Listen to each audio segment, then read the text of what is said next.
దేవుని వాక్యం నేర్చుకోవడానికి ఇష్టపడదాం. ఎఫెసీ పత్రిక 4వ అధ్యాయం 1-6 వచనాలు. కాబట్టి మీరు సమాధానమును బంధము చేత ఆత్మ కలిగించు ఐక్యమును కాపాడుకొనుట యందు శ్రద్ధ కలిగిన వారై ప్రేమతో ఒకరినొకడు సహించుచు మీరు పిలువబడిన పిలుపునకు తగినట్లుగా దీర్ఘశాంతముతో కూడిన సంపూర్ణ వినయముతోనూ సాత్వికముతోనూ నడుచుకొనవలెనని ప్రభువును బట్టి ఖైదీనైన నేను మిమ్మను బతిమాలుకొనుచున్నాను. శరీరం ఒకటే, ఆత్మయు ఒకడే. ఆ ప్రకారమే మీ పిలుపు విషయమై ఒకటే నిరీక్షణ యుండుటకు పిలువబడితిరి. ప్రభువు ఒకడే, విశ్వాసము ఒకటే, బాప్తిసము ఒకటే. అందరికీ తండ్రి అయిన దేవుడు ఒకడే.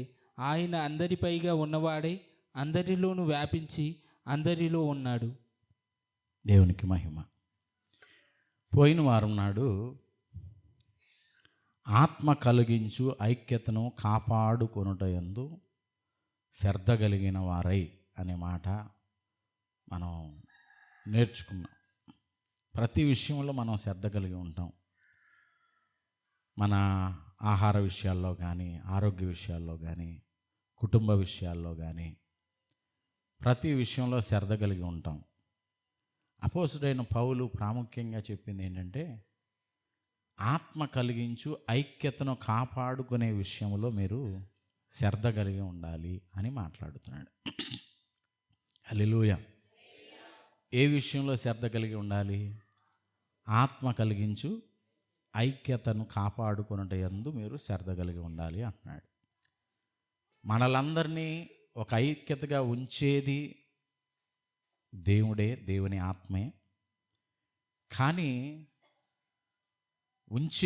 మనలందరినీ ఐక్యతగా ఉంచేది దేవుని ఆత్మే. కానీ దానిని మనం ఏం చేయాలంటే కాపాడుకోవాలి.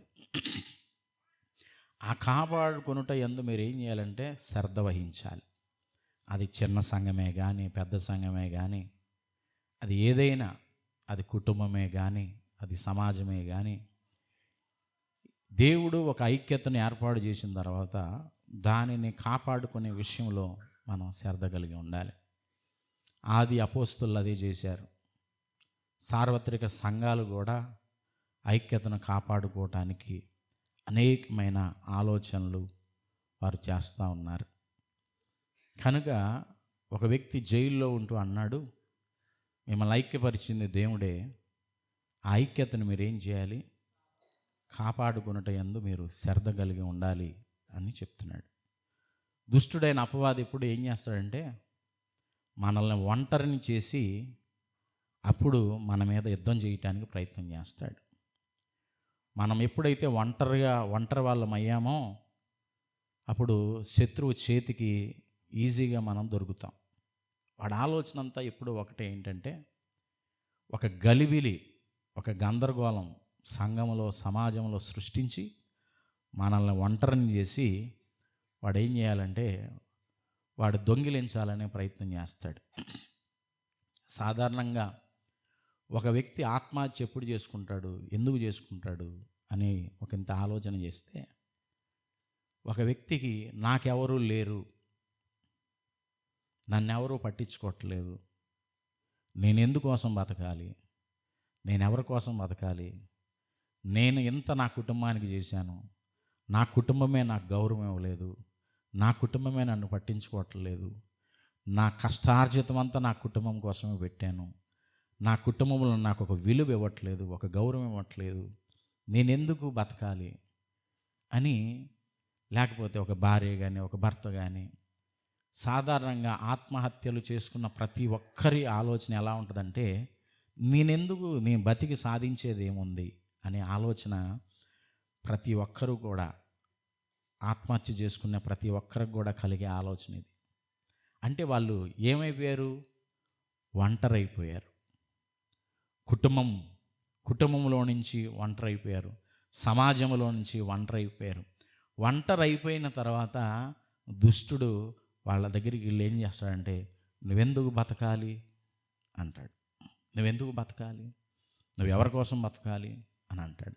అంటే ఒంటరిగా చేసినప్పుడు వాడి ప్రయత్నం చాలా ఈజీగా, వాడి పన్నాగం ఈజీగా నెరవేర్చుకుంటాడు.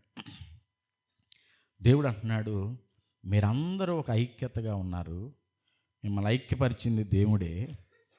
అందుకని దేవుడు ఎక్కడికి వెళ్ళినా ఇద్దరిద్దరిగా వెళ్ళమన్నాడు. పరిచర్య చేసేటప్పుడు ఇద్దరిద్దరికి వెళ్ళమన్నాడు, ఒక్కడిగా ఎవరిని వెళ్ళొద్దన్నాడు. ఒక్కడిగా వెళ్ళినప్పుడు దుష్టుడైన అపవాది వాడిని బలహీనపరచవచ్చు, బలహీనం చేయొచ్చు, నీ వల్ల కాదు అని చెప్పచ్చు. కానీ నీ పక్కన ఇంకో వ్యక్తి ఉన్నప్పుడు ఆ వ్యక్తిని ఏం చేస్తాడు? ధైర్యపరుస్తాడు, ఒకరికొకరు ధైర్యపరుస్తాడు. వీళ్ళిద్దరి మధ్య ఐక్యత. అలాగే దేవుడు ఇంకో మాట అన్నాడు, ఇద్దరు ఏకీభవించి ఏది అడిగినా నేను చేస్తానన్నాడు. ప్రైజ్లో ఇద్దరు ఏకీభవించి ఏది అడిగినా నేను మీ పక్షంగా, ఇద్దరు మనసులు, ఇద్దరు ఆలోచనలు, ఇద్దరు తలంపులు అవి కలవాలి, కలిసి దేవుడిని ఏది అడిగినా దేవుడు చేస్తా అన్నాడు. అలాగే సంఘంలో ఉన్న ఇంతమంది మనస్సులు, ఇంతమంది ఆలోచనలు ఇవన్నీ ఒకటై దేవుడిని ఏది అడిగినా దేవుడు అద్భుతాలు చేస్తాడు. మనం ఆమెనంటే అక్కడ ఆమెనంటారు. హల్లెలూయా, హల్లెలూయా. కనుక ఆత్మ కలిగించు ఐక్యతను మనం ఏం చేయాలంటే ఎప్పటికప్పుడు కాపాడుకుంటూ ఉండాలి, ప్రేమతో ఒకడికొకడు సహించుకుంటూ ఉండాలి. ఆత్మ కలిగించు ఐక్యతను కాపాడుకునేటందుకు శ్రద్ధ కలిగి ప్రేమతో ఒకడికొకడు సహించుకోవాలి. ప్రేమతో ఒకడికొకడు సహించుకున్నప్పుడే మనం ఐక్యతను కాపాడుకోగలం. మనలో ప్రేమ లేదనుకోండి, చిన్న విషయం కూడా పెద్ద రాద్ధాంతం చేస్తాం. భార్యాభర్తలు ఇద్దరి మధ్య బాగా ప్రేమ బాగా గాఢంగా ఉందనుకోండి, పెళ్ళి అయిన తర్వాత 16 రోజుల పండుగ చేస్తారు కదా, ఇటువైపు 4 రోజులు, అటువైపు 4 రోజులు తిరుగుతూ ఉంటాడు భర్త భార్య. ప్రేమ యమ గాఢంగా ఉంటుంది ఆ టైంలో. ఆ టైంలో భార్యాభర్తల మధ్య ఏమనుకున్నా ఏం చేసుకున్నా ఎవరికి ఏమనుకోరు. ఎందుకని? ప్రేమ బలంగా ఉంది. ఇంకా అసలు వాళ్ళని విడదీయలేము. ఒక బస్సులో వెళ్తే ఇంకా ఈ పక్కనే కూర్చుంటారు వీళ్ళు. ఎక్కడ ప్రేమ ఎట్టుంది? ఒక సంవత్సరం అయితే భర్త ఏమో ఎదురు కూర్చుంటాడు, భార్య ఏమో వెనకాల కూర్చుంటాడు. ప్రేమ ఏమైపోయింది? ప్రేమ ఉన్నప్పుడు ఏం కూర ఏం వండలేదయ్యా అనగానే ఏం అవసరం లే, కారం ఉందా అంటాడు. ఎప్పుడు? ప్రేమ ఉంటే. ప్రేమ లేనప్పుడు ఏం లేదా, ఏం అనలేదా ఈరోజు కారం అనగానే సట్టి ఎగిరి పడిద్ది అనమాట. ఏం లేదు, ప్రేమ లేదు, ఎప్పుడు కారమేనా, ఎగిరి పడుద్ది. ప్రేమ ఒకడికొకడు సహించుకునేలాగా చేస్తాంట. దేవునికి స్తోత్రం. అదే ఇక్కడ ప్రేమతో ఒకరికొకడు సహించుకోవచ్చు. అంటే యేసుక్రీస్తు యేసయ్య రక్తం చేత కడగబడి విమోచించబడి ఆయన కుమారులుగా కుమార్తెలుగా ఒక చోట సమకూర్చబడిన మనమందరం కూడా ప్రేమతో ఒకరినొకటి మనం ఏం చేసుకోవాలి? సహించుకోవాలి. అటు తెలిసి మాట్లాడాడో తెలియక మాట్లాడాడో, ఏ పరిస్థితుల్లో ఉండి మాట్లాడాడో, ఏ ఇబ్బందుల్లో ఉండి మాట్లాడాడో అవన్నీ మన మనసులో పెట్టుకోకూడదు. మనం ఏం చేయాలి? క్షమించి మరలా ఏం చేయాలి? సంఘంలో కలుపుకుంటూ ఉండాలి. ఆ విషయాలు పోయిన వారం మనం నేర్చుకున్నాం. ఈ వారం నాడు సంఘం ఐక్యతగా ఉండుటకు పౌలు 7 కారణాలు చెప్తున్నాడు.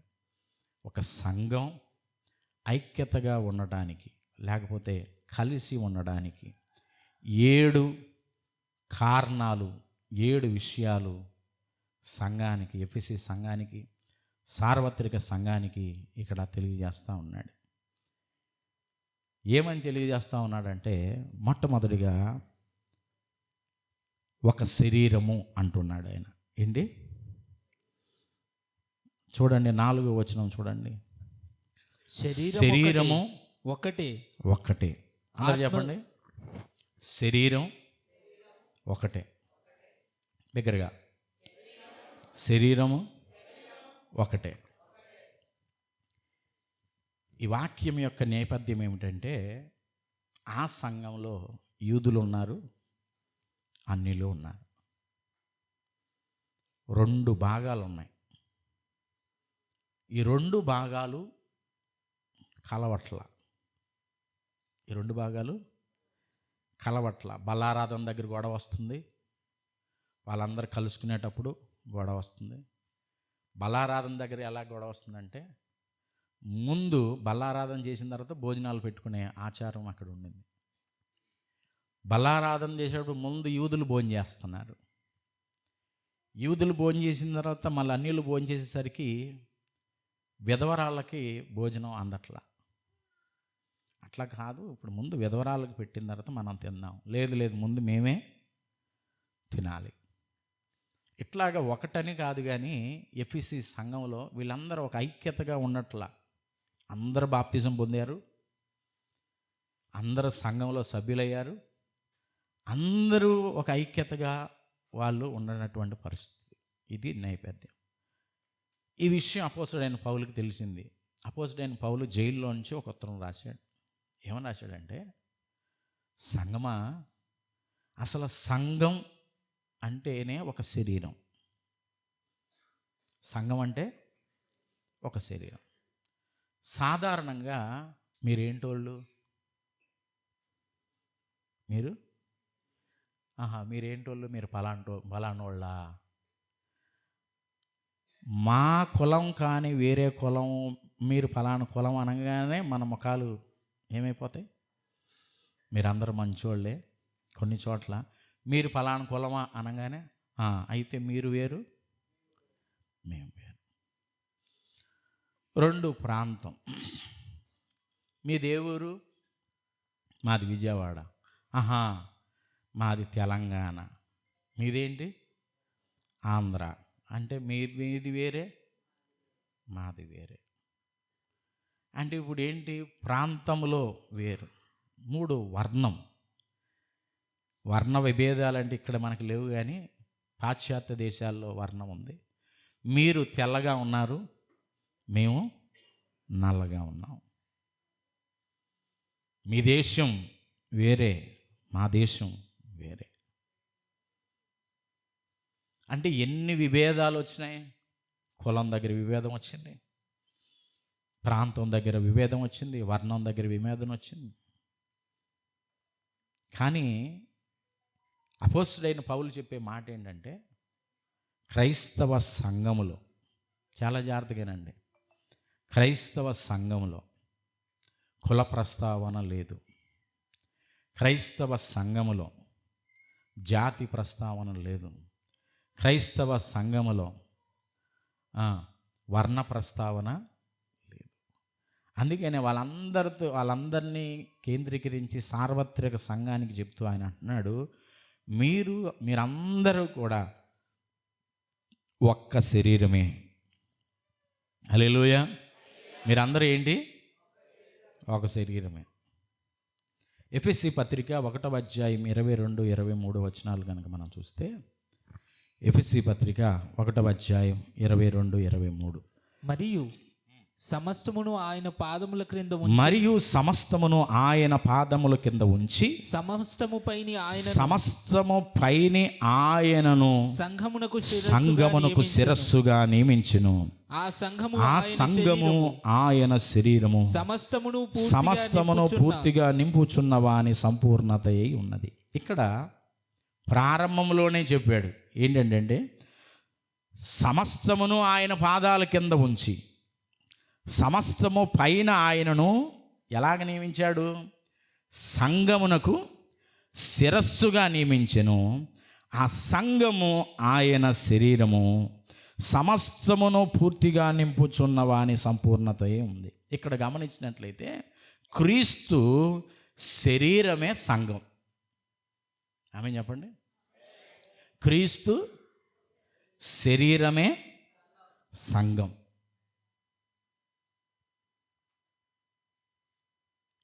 ఆ శరీరం, ఆ సంఘం, ఆ సంఘానికి శిరస్సే ప్రభువైన యేసుక్రీస్తు. హల్లెలూయా. అంటే ఒక్క శరీరమే. ఇందులో జాతి లేదు, భాష లేదు, హోదా ఇవన్నీ లేదు. వీళ్ళంతా కూడా క్రీస్తులో ఒకటే. వీళ్ళంతా ఏంటి? క్రీస్తులో ఒక్కటే. ఎవడు గొప్ప కాదు, ఎవడు తక్కువ కాదు. నీకు 10 కోట్లు ఉన్నా ఒకటే. నీ కులం ఎంత ఉన్నతమైందైనా తీసి పక్కన పెట్టాలి. నువ్వు అట్టడుగు వర్గానికి చెందిన వాడవైనా తీసి పక్కన పెట్టాలి. మొత్తం క్రీస్తులో మనమందరం ఒకటే. ఆమేన్, హల్లెలూయా. ఆయనకి ఎవరు ఒకళ్ళు ఎక్కువ కాదు, ఒకళ్ళు తక్కువ కాదు. క్రీస్తులో మనమంతా ఒక శరీరమే. దేవునికి స్తోత్రం. 1 కొరింథీయులకు రాసిన పత్రిక 12వ అధ్యాయం 12వ వచనంలో చూస్తే, 1 కొరింథీయులకు రాసిన పత్రిక 12వ అధ్యాయము 12వ వచనం. ఎలాగూ శరీరము ఏకమై ఉన్నను అనేకమైన అవయవములు కలిగి ఉన్నదో, ఎలాగూ శరీరము యొక్క అవయవములన్నీ అనేకములై ఉన్నను ఒక్క శరీరమై ఉన్నవు. ఎలాగూ శరీరము ఏకమై ఉన్నను అనేకమైన అవయవములు కలిగి ఉన్నదో, ఎలాగూ శరీరం యొక్క అవయవములన్నీ అనేకములై ఉన్నను ఒక్క శరీరమై ఉన్నవో, అలాగే క్రీస్తు ఉన్నాడు. దేవునికి స్తోత్రం. ఎలాగనగా యూదులమైనను గ్రీసు దేశస్థులమైనను దాసులమైనను స్వతంత్రులమైనను మనమందరము ఒక్క శరీరములోనికి ఒక్క ఆత్మయందే బాప్తిసం పొందితిమి. మనమందరము ఒక్క ఆత్మను పానము చేసిన వారైతిమి. శరీరం ఒక్కటే, అవయవముగా ఉండక అనేక అవయవములుగా ఉన్నది. నేను చెయ్యి కాను గనుక శరీరంలోని దానను కానని పాదము చెప్పినంత మాత్రాన శరీరములోనిది కాకపోలేదు. మరియు నేను కన్ను కాను గనుక శరీరములోని దానను కానని చెప్పినంత మాత్రాన శరీరములోనిది కాకపోలేదు. శరీరం అంతయు కన్నైతే వినుట ఎక్కడా? అంతయు వినుట అయితే వాసన చూచుట ఎక్కడా? అయితే దేవుడు అవయవములో ప్రతి దానిని తన చిత్త ప్రకారం శరీరంలో ఉంచెను. అవన్నీ ఒక్క అవయవం అయితే శరీరం ఎక్కడా? అవయవములు అనేకములైనను శరీరం ఒకటే. గనుక కన్ను చేతితో నీవు నాకు అక్కర్లేదని చెప్పజాలదు, తలపాదములతో మీరు నాకు అక్కర్లేదని చెప్పజాలదు. అంతేకాదు శరీరము ఒక్క అవయవములో ఏవి మరి బలహీనముగా కనపడునో అవి మరి ఎక్కువగా మరి అవశ్యములే. శరీరములో ఏ అవయవములు ఘనత లేనివని తలంచుతువో ఆ అవయవములను మరి ఎక్కువగా గనపరుచుచున్నాము. సుందరములు కానీ మన అవయవములకు ఎక్కువైన సౌందర్యము గలుగును. దేవునికి స్తోత్రం. ఇక్కడ అపోస్తలుడైన పౌలు చాలా జాగ్రత్తగా చాలా స్పష్టంగా చెప్తున్నాడు. శరీరం ఇవన్నీ అవయవాలు కలిగింది. ఇవన్నీ అవయవాలన్నీ ఒక్క శరీరములో అమర్చబడి ఉన్నాయి. దేని ప్రాముఖ్యత దాందే. కన్ను ప్రాముఖ్యత, చెవి ప్రాముఖ్యత, పాదాల ప్రాముఖ్యత, లోపల ఏదైనా అవయవాల అన్ని దేనికి ఏ విలువ ఇవ్వాలో అన్ని విలువలు ప్రతి ఒక్క అవయవానికి ఉంది. ఇవన్నీ కలిసి ఉన్నప్పుడు ఒక శరీరం నిర్మాణం చేయబడింది. దేవునికి స్తోత్రం. అలాగే సంఘం కూడా ఏమిటంటే మనమందరం కూడా ఒకే రకమైన అవయవములే, ఒకే రకమైన అన్నీ కలిసి ఉంటేనే అది సంఘం. ఒకళ్ళు ఎక్కువ కాదు, ఒకళ్ళు తక్కువ కాదు. సంఘంలో ప్రతి ఒక్కరికి ప్రతి ఒక్క దానికి స్థానం ఉంది, అలాగే విలువ కూడా ఉంది. హల్లెలూయా, హల్లెలూయా. కనుక ప్రియమైన దేవుని సంఘమా, మనం ఏం గుర్తించాలంటే సంఘం అంటే ఒక శరీరం. హల్లెలూయా. ఆ శరీరానికి శిరస్సు క్రీస్తు. ఆ శిరస్సు ఉంటేనే ఆ సంఘానికి విలువ. వస్తాం పెళ్లి చూపుడు ఇప్పుడు ఏం చెప్పారు? నడువమ్మా అంటాం. ఏం చేస్తారు? నడువమ్మా అంటాం. మాట్లాడమ్మా కావాలని మాట్లాడేస్తారు కొంతమంది. నత్తిగా మాట్లాడుతుందా, మంచిగా మాట్లాడుతుందా? కొంతమంది ఏమో ఒరిజినల్ జడ డూప్లికేట్ జడ అని జడ లాగి చూసేవాళ్ళు కూడా లేకపోలేదు. అంటే అన్నీ ఎలాగుండాలి? అన్నీ పరిపూర్ణంగా ఉండాలి. దేవునికి స్తోత్రం.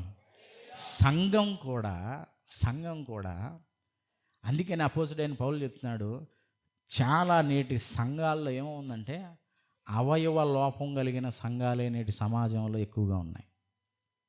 ఏమి లోపం? అవయవ లోపం. ఏ సంఘం కూడా ఒక సంపూర్ణమైన అవయవం కలిగిన వ్యక్తిలా లేదు. ఒకే బలలో పాల్గొంటున్నారు, ఒకే బలలో పాల్గొంటున్నారు, కానీ సంఘంలో ఒకరికొకరు వందనాలు చెప్పుకునేలో ఉన్నారు. తెలుసా? మీరందరూ మంచివాళ్ళే. చేతులు ఎత్తి స్తోత్రం చెప్పండి. సంఘంలో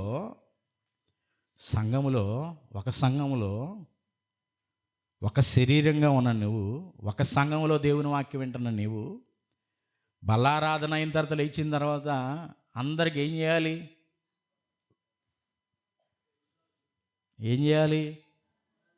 వందనాలన్నా, పురుషులైతే పురుషులు, స్త్రీలైతే స్త్రీలు వందనాలన్నా. కొన్ని సంఘాల పరిస్థితి ఏమైందంటే, ఒక సంఘంలో ఉంటూ కూడా ఒకరికొకరు వందనాలు చెప్పుకోలేని పరిస్థితి. అంటే సంఘంలో ఏమైంది? వీళ్ళంటే వాళ్ళకపడదు, వాళ్ళంటే వీళ్ళకపడదు. వీళ్ళు ప్రార్థనకు వస్తే వాళ్ళు రారు, వాళ్ళు ప్రార్థనకు వస్తే వీళ్ళు రారు. అరే ఇక్కడే మహా అయితే 60, 70, 80 సంవత్సరాలు రక్షించబడ్డావు, మారు మనసు పొందావు, బాప్తిజం పొందావు, ఇక్కడే నువ్వు అక్కడికి రావు, ఇక్కడ రావు అంటే నువ్వు అక్కడికి వెళ్తావా?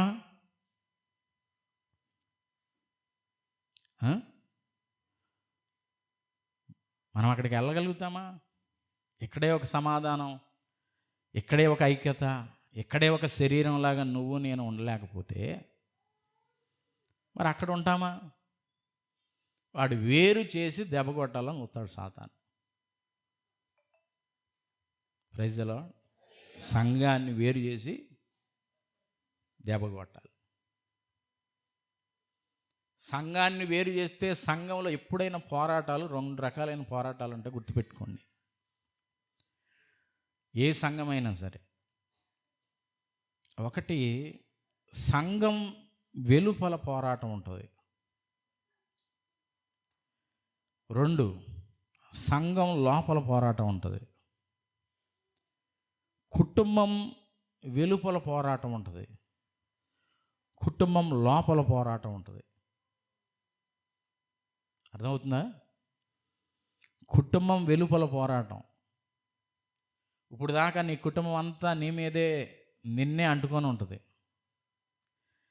నీ మీద ఎవడైనా వస్తే కుటుంబం ఎవరిని వదిలిపెట్టదు, నీతో కలిసి ఉంటుంది. కొన్నిసార్లు నీ కుటుంబమే నీకు వ్యతిరేకంగా మాట్లాడుద్ది. నువ్వు ఆశీర్వదించబడుతున్నప్పుడు, నువ్వు దీవించబడుతున్నప్పుడు, నువ్వు వర్ధిల్లుతున్నప్పుడు, ఒకప్పుడేమో నువ్వు బాగుపడాలన్నా కోరుకున్నదే నీ కుటుంబం. కానీ ఇప్పుడు నీ కుటుంబం ఏమవుతుందంటే, నీ అన్న నీకే శత్రువు అవుతాడు, నీ అక్క నీకే శత్రువు అవుద్ది. నాకు కలగంది వాడికి కలగటం ఏంటి, నాకు దొరకంది వాడికి దొరకటం ఏంటి? సాతాను ఏం చేస్తాడండి, ఇప్పుడు చాలా సంఘం వెలుపల పోరాటం. ఇప్పుడు సంఘం వెలుపల సంఘం ఉండకుండా చేయాలని చాలా ప్రయత్నాలు జరుగుతున్నాయి. మనమందరం కలిసి సంఘాన్ని ఎదుర్కొంటాం, అది వేరే విషయం. ఇప్పుడు సంఘం లోపల పోరాటం కూడా జరుగుద్ది. సంఘం లోపల పోరాటం అంటే ఇప్పుడు దాకా అందరం కలిసి ఉన్నాం మనం, ఇప్పుడు సంఘం లోపల కుటుంబాలకి పడకుండా చేస్తాడు సాతాను. ఏం చేస్తాడు? కుటుంబాలకి పడకుండా. అల్టిమేట్ వాడి గోల్ ఏంటంటే సంఘం పరిపూర్ణం కాకూడదు. సంఘం ఏమవ్వకూడదు? పరిపూర్ణతలోనికి రాకూడదు. సంఘం పరిపూర్ణతలోనికి వస్తే యేసయ్య గెలిచినట్టే. అక్కడ యేసయ్య ఏమవ్వకూడదు? గెలవకూడదు. సంఘం పరిపూర్ణతలోనికి రాకూడదు. సంఘం పెళ్లి కుమార్తెగా సిద్ధపరచబడకూడదు. సంఘం పరిపూర్ణతగా వచ్చినప్పుడు దేవుడు ఒక ఎత్తబడే గుంపులో మనం ఉంటాం. ఆ అనుభవంలోనికి సంఘం రాకూడదు, అది వాడి ప్రయత్నం. కుటుంబంలో అన్నదమ్ముల మధ్య జ్వరపడతాడు, అక్క చెల్లెల మధ్య జ్వరపడతాడు, సంఘం వెలుపల చూస్తాడు, సంఘం లోపల చూస్తాడు, కుటుంబం బయట చూస్తాడు, కుటుంబం లోపల చూస్తాడు. ఒకవేళ నీకు ఇప్పుడు కుటుంబం బయట ఉందేమో సమస్య, కుటుంబం బయట సమస్య అయిన తర్వాత కుటుంబంలో సమస్య వస్తుంది.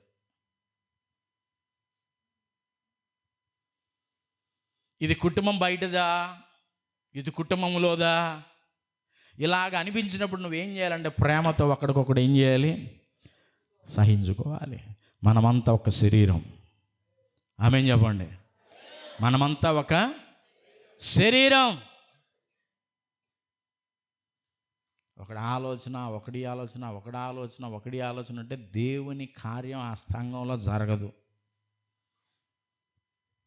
అందరూ కూడా ఒకే ఆలోచన, ఏక మనసుతో సంఘం నిలబడినప్పుడు దేవుని అభిషేకం ఆ స్థలంలోని కుమ్మరించబడుతూ ఉంటుంది. ఒకవేళ దేవుని ఆత్మచేత మీరు తాకబడాలనంటే మీ ఆలోచన అంతా ఎవరి మీద కూడా మీకు ద్వేషము, పగ ఉండకుండా దేవుని ఆత్మ మీద మీ ఆలోచన అంతా కేంద్రీకృతం చేసి, ప్రభువా నన్ను దర్శించునైనా, నన్ను తాకునైనా అన్నప్పుడు ఖచ్చితంగా దేవుని ఆత్మ నిన్ను దర్శిస్తుంది. ఈ లోపలంతా క్లీన్గా ఉండాలి. పైకేమో తెల్లబట్టలు, పైకేమో గంభీరం, పైకేమో పరిశుద్ధమైన మాటలు, పైకేమో ఇది, లోన గనక తొంగి చూస్తే నాయనో కంపు.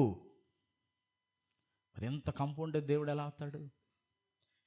మన అల్టిమేట్ గోల్ ఏంటంటే తెలుసా? దేవుని రాజ్యానికి వెళ్ళాలి. మన అల్టిమేట్ గోల్ ఏంటి? దేవుని రాజ్యం, దేవుని సింహాసనం ముందు నిలవబడాలి. ఆ రాజ్యములో నిత్యము, దానికి 100 సంవత్సరాలు 70 సంవత్సరాలు ఇలా కాదు, ఎటర్నిటీ, ఎల్లకాలం మనం ప్రభువుతో ఉండే రాజ్యం. అక్కడ కన్నీరు ఉండదు, దుఃఖం ఉండదు, బాధలు ఉండవు, శ్రమలు ఉండవు, అద్దెలు ఉండవు, కష్టాలు ఉండవు, ఇవేమి ఉండవు. ఆ నిత్య రాజ్యములో మనం ఉండాలి. ఆ నిత్య రాజ్యములో మనం ఉండడానికే ఈ ప్రయాస. దేవుడు నిన్ను నన్ను ఎన్నుకున్నాడు, ఆయన కుటుంబంలో చేర్చుకున్నాడు. ఒకానొక దినమున ఆయన మధ్యాకాశంలోకి వస్తాడు. ఆ మధ్యాకాశంలోనికి వచ్చినప్పుడు ఒక్క శరీరంగా ఉన్న మనమందరం కూడా రెప్పపాటు సమయములో ఆయన సన్నిధికి కొనుపోబడతాం. హల్లెలూయా. ఆయన రాజ్యములో ఉంటాం. నువ్వెందుకు ప్రభువుని నమ్ముకున్నావు? నాకు కలిసి వచ్చింది, ప్రభువుని నమ్ముకున్నా. ప్రభువుని నమ్ముకున్న తర్వాత 2 ఇల్లు కట్టుకున్నా. ప్రభువుని నమ్ముకున్న తర్వాత నాకు రోగం నయమైంది. ప్రభువుని నమ్ముకున్న తర్వాత పలానా అయింది. ప్రభువుని నమ్ముకున్న తర్వాత పలానా అయింది. అందుకనే నేను ప్రభు మార్గంలోకి వచ్చా. అది కాదు, నువ్వు ఎందుకు ప్రభువుని నమ్ముకున్నావంటే దేవునితో ఉండడానికి, నిత్యము ఆయనతో ఉండడానికి, ఆ పరలోక రాజ్యము కొరకే నేను ప్రభువుని నమ్ముకున్నాను. ప్రభు చెప్పాడు, లోకములో మీకు శ్రమ ఉంది అని చెప్పాడు. ఏముంది? చాలామంది ప్రభువుని నమ్ముకున్న తర్వాత మీకెందుకు జ్వరం రావాలి? ప్రభువు నమ్ముకున్న తర్వాత మీకెందుకు కష్టాలు రావాలి? ప్రభువు నమ్ముకున్న తర్వాత మీరెందుకు బాధలు పడాలి? ప్రభువు నమ్ముకుంటే బాధలన్నీ పోవాలిగా. బాధలన్నీ పోతాయని ప్రభు చెప్పలా. ప్రభు ఏం చెప్పాడు తెలుసా? లోకములో మీకు శ్రమ కలుగుతుంది. లోకంలో ఏముంది? శ్రమ ఉంది అని చెప్పాడు, కానీ శ్రమ లేదని చెప్పలా. అయినా ధైర్యం తెచ్చుకోండి, నేను లోకాన్ని జయించాను కనుక మీరు కూడా ఏం చేయగలరు? లోకాన్ని జయించగలరు. లోకాన్ని జయించగలిగింది మన విశ్వాసమే అని చెప్పి. కనుక ప్రియమైన దేవుని బిడ్డలారా, మీరు ఒక్క శరీరంగా ఉంటేనే దేవుని రాజ్యానికి వెళ్ళగలరు. మీ కుటుంబంలో కానీ, మీ సంఘంలో కానీ మీరు ఒక్క శరీరంగా ఉంటేనే మీరు ఎందుకైతే దేవుడు పిలిచాడో ఆ స్థానానికి మీరు వెళ్ళగలరు. సంఘంలో కోపాలు, సంఘంలో విభేదాలు, సంఘంలో గొడవలు, కుటుంబంలో గొడవలు ఉంటే మీరు దేవుని రాజ్యానికి. నేను మరలా చేతులు జోడించి చెప్తున్నా, ఈ సంవత్సరాంతంలో ఒక సేవకుడిగా నా బాధ్యత, మీరు ఏ సంఘానికైనా చెందినవారు కావచ్చు, మీరు సంఘంలో సమాధానంగా లేకపోతే దేవుని రాజ్యంలో మీరు ప్రవేశించరు. కుటుంబంలో సమాధానంగా లేకపోతే దేవుని రాజ్యంలో మీరు ప్రవేశించరు. మీకు అన్నీ బాగానే జరుగుతున్నట్లు అనిపించవచ్చు, కానీ దేవుని రాజ్యాన్ని మీరు మిస్ అవుతున్నారనే సంగతి మీరు జ్ఞాపకం చేసుకోండి. ఎవరితో విభేదాలు వద్దు. అందరం ఒక శరీరంలాగా ఉండండి. కుటుంబంలో అందరూ ఒక శరీరంలాగా ఉండండి. ఆ శరీరానికి శిరస్సు క్రీస్తు అయి ఉండాలి. ఆ శరీరానికి శిరస్సు క్రీస్తు అయి ఉండాలి. అప్పుడు మీ పక్షంగా దేవుడు గొప్ప కార్యాలు చేస్తాడు. హల్లెలూయా. మీ అల్టిమేట్ గోల్, మీ కుటుంబాల మధ్య విభేదాలు వస్తున్నాయా? మీ సంఘాల మధ్య విభేదాలు వస్తున్నాయా? మీరు సాతాను చేతికి చిక్కుతున్నారన్నట్లు లెక్క. ద్రాక్షావల్లిని నేను, తీగలు మీరు. ఎవడు నా యందు నిలిచి ఉంటాడో, నేను ఎవని యందు నిలిచి ఉంటానో వాడే బహుగా ఫలిస్తాడు. నాకు వేరుగా ఉండి మీరేమీ చేయలేరు. వేరుగా ఉన్నవన్నీ కూడా తీసుకొచ్చి ఒక కుప్పేసి కాలుస్తాను. గుర్తుపెట్టుకోండి, నాకు వేరుగా ఉండి మీరేం చేయలేరు.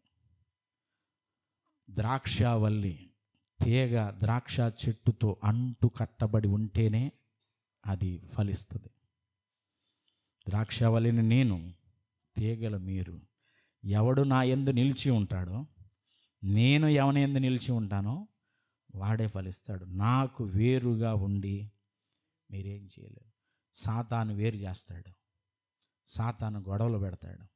సాతాను వేరు చేసి ఆ కాండం నుంచి, ఆ మెయిన్ కాండం నుంచి తీగను ఏం చేస్తాడు? కట్ చేస్తాడు. కట్ చేసిన తర్వాత ఒకటో రోజు పచ్చగానే ఉంటుంది. హలో, కట్ చేసిన రోజు ఎండిపోయిద్దా? పచ్చగానే ఉంటుంది. 2 రోజుల దాకా పచ్చగానే, వాతావరణం పచ్చగానే ఉంటుంది. నేను మాట్లాడలేదుగా, నాకేమైనా జరగాలిగా, జరగదు, పచ్చగానే ఉంటుంది. దేవునితో నేను దూరం అయిపోయాను, నాకేం జరగలేదుగా, పచ్చగానే ఉంటుంది. 3 రోజులు 4 రోజులు పచ్చగానే ఉంటుంది. 4వ రోజు నుంచి తెలుసుద్ది నీకు. నిదానంగా ఏమైద్ది? ఎండిపోయిద్ది. ఇప్పుడు తోటమాల వస్తాడు, ఎండిపోయినవన్నీ తీస్తాడు, ఒక చోట వేస్తాడు. అంటు కట్టబడి ఉందనుకో, అది ఫలిస్తుంది. ఒక కుటుంబంలాగా ఉందనుకో, అది ఫలిస్తుంది.